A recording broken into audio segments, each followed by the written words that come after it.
All right, I want to give you a live look now at the White House, where today President Biden meeting with Mexican President Obrador. Obrador boycotted the summit of the Americas last month, instead backing Cuba, Nicaragua, and Venezuela, saying all South American countries should be invited, even those with anti-democratic regimes.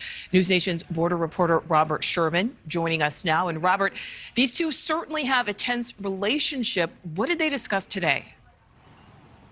They discussed a number of the issues that were affecting the Western Hemisphere and North America, namely inflation, economics, migration, of course, being a big one.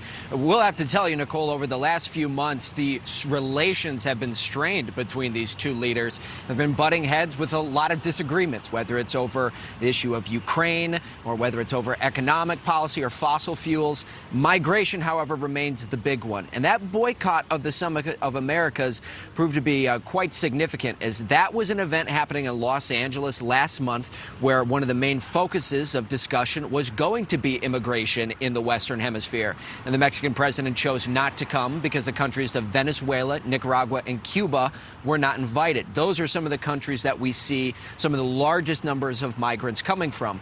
The decision behind that from the White House was because those countries have not been favoring democracy over the past few years, but that still did not sit well with the Mexican president. That's where we're starting to see a lot of this tension. So the question was, what would the interaction be like today? Would these two leaders be willing to work with one another? Here's what they had to say. In spite of our differences and also in spite of our grievances that are not really easy to forget with time or good wishes, they're not easy to forget. However, in many occasions, we've been able to coincide and work together as good friends and true allies.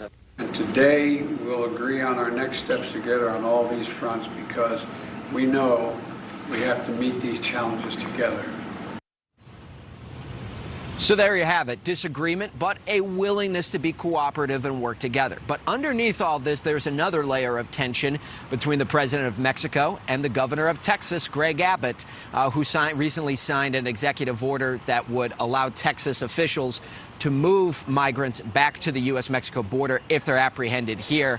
The Mexican president not happy about that and saying that if migrants from Mexico are mistreated, he will lobby against Governor Greg Abbott in the November elections.